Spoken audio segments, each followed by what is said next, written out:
The fall of Vireon had left the world uneasy. The Council had declared Earth safe, but whispers filled the chambers of power. Who was Vireon really? Could humanity truly trust a machine from beyond the stars? General Victor, head of the Defense Authority, seized the moment. At the Great Council Hall, he stood tall, his uniform pressed sharp as his words cut through the air. Vireon is dangerous, Victor thundered. A weapon walking freely among us. Today he fights for Earth. Tomorrow he could turn against us. I propose immediate capture and containment. Murmurs erupted throughout the chamber. The council deliberated but gave their verdict: refusal. One voice rose louder than the rest. Captain Rak. I stand with Vireon, Rak declared, his voice carrying the weight of steel. He has risked his existence for this planet, saved countless lives, and fought battles none of us could. If you call him dangerous, then you call me the same. Victor's jaw tightened. His eyes burned with rage. The council dismissed his proposal, but his mind was already turning, already plotting. Weeks later, deep within a hidden mountain range, Victor worked alone in a secret facility known only to his most loyal followers. There he had uncovered something extraordinary, a shard of the Pharos wreckage recovered after the invasion. Buried within its damaged memory banks were fragments of alien code, prototype combat schematics, and incomplete records of a machine design that resembled Vireon. The files were far from complete. Pharos had possessed only an experimental prototype blueprint, a partial attempt to study and replicate Vireon's technology. Entire sections were corrupted or missing, but to Victor it was enough. Using the fragments alongside recovered data from Vireon's neural blackout pulse, he began constructing something new, something dangerous. If I cannot destroy you, Victor whispered, staring at the glowing schematics, I will build something that can. Months passed. From steel and fire, he built it. Aegis 1, forged in secret, born from stolen alien technology and incomplete prototype designs. Not a true copy of Vireon, a twisted reflection. Victor gave the machine its first command: bring chaos. Let the world see Vireon for what I claim he is. And so it did. Cities trembled as Aegis struck. It tore through streets, crushed towers, fired upon innocent civilians. It looked like Vireon. It flew like Vireon. To the frightened people below, it was Vireon. Panic spread across the globe. The council, once firm in their trust, began to falter. Every screen showed destruction carried out by a machine bearing Vireon's form. Reluctantly, they granted Victor authority to bring Vireon down. When soldiers arrived, they surrounded Vireon with weapons drawn, his luminous eyes dimmed with sorrow. It was not me, he said quietly. I did not do this.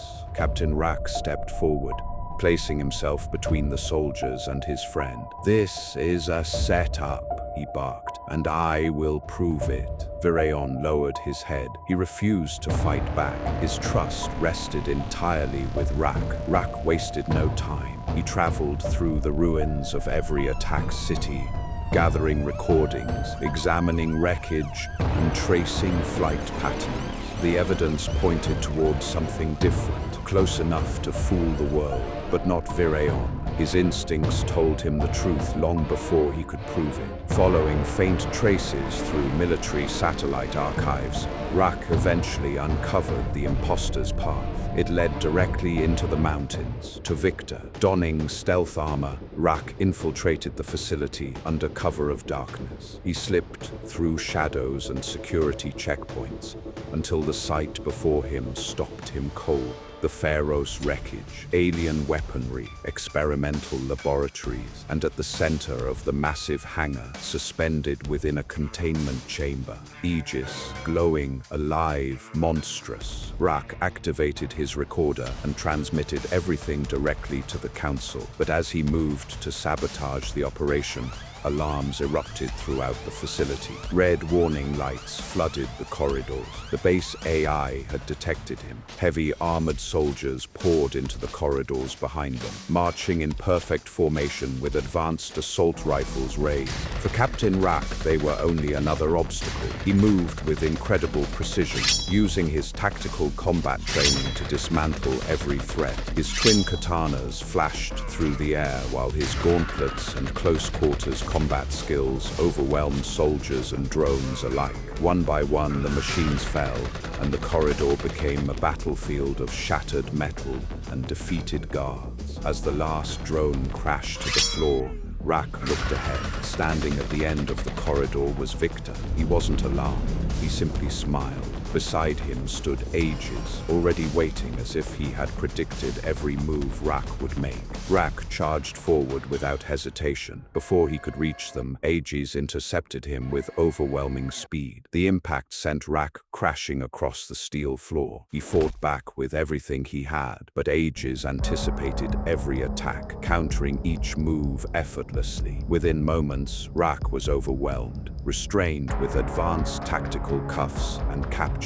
combat drones swarmed from every direction. Within minutes, Rak was captured and dragged before Victor. The general smirked. "You always were too sentimental, Captain," Victor said. "The Council will never believe you. They already fear your alien pet." Before Rak could answer, holographic figures suddenly appeared around the room. The Council, they had received the transmission, and they had seen everything. "General Victor," one council member declared coldly, "you are hereby relieved of command. This operation is to be terminated immediately. You will stand trial for treason against Earth." Victor's expression twisted with fury. "You think you can strip me of power?" His hand slammed onto the control console. "Aegis, Protocol Omega." The entire facility shook.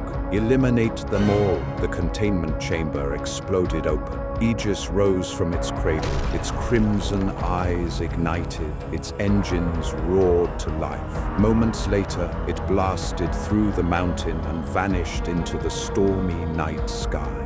The Council acted immediately. Panic spread throughout the underground facility as emergency sirens echoed through every corridor. The Council members rushed through the hallways, escorted by 5 heavily armed private security soldiers in black tactical combat gear. Fear was written across every face. Their last line of defense had failed, and Victor's betrayal had become undeniable. They reached the high-security containment chamber. Inside the reinforced bulletproof glass cell sat Vireon, restrained by advanced tactical energy cuffs. Though damaged from the previous battle, the black armored guardian remained calm, his glowing blue eyes fixed on the approaching council. The council members exchanged desperate glances. "He's the only one who can stop this."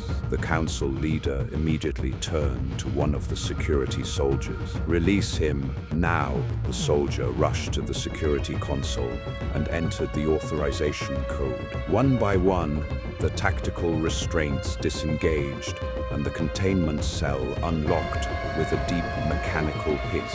Vireon stepped out of the chamber. Before anyone could speak another word, a deafening explosion ripped through the facility. The reinforced ceiling shattered. Concrete, steel, and glass rained onto the chamber as Aegis crashed through the roof, landing in the center of the room. Dust hesitation, Aegis fired the first attack.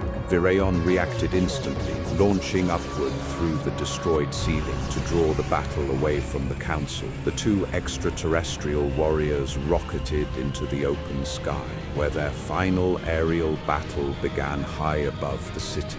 The sky erupted with shockwaves. Steel collided against steel. Every strike mirrored, every maneuver matched. Aegis had been built from fragments of Vireon's design. It knew his movements. It predicted his attacks. Yet there was something wrong about it. Unlike Vireon, Aegis lacked balance. It possessed greater firepower, but it was unstable, a weapon created from incomplete knowledge and fueled by Victor's obsession. Then Aegis revealed its greatest advantage. Its chest armor split apart. A massive weapon emerged. The pulse cannon, A blast of energy struck Vireon directly. His body convulsed. Systems malfunctioned. Warning signals flooded his consciousness. The cannon fired again and again. Each blast weakened him further. His movement slowed. His lights dimmed. "You are obsolete," Aegis droned in Victor's voice. "I am the perfected design." Far below,